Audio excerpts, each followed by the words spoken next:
Graphic designers, get this simple text blend effect in Adobe Illustrator.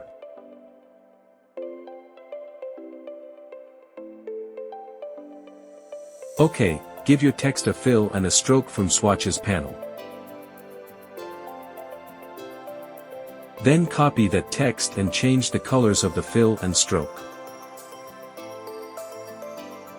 Select both text and activate the blend tool. Click on one, then the other to blend. Double-click on the blend tool or hit enter and increase the specified steps.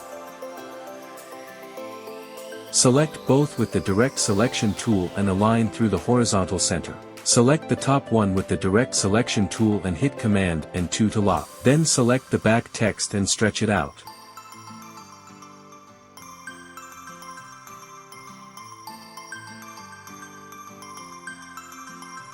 And this is the simple blend text effect in Adobe Illustrator. For more videos, please subscribe my YouTube channel. Thanks for watching.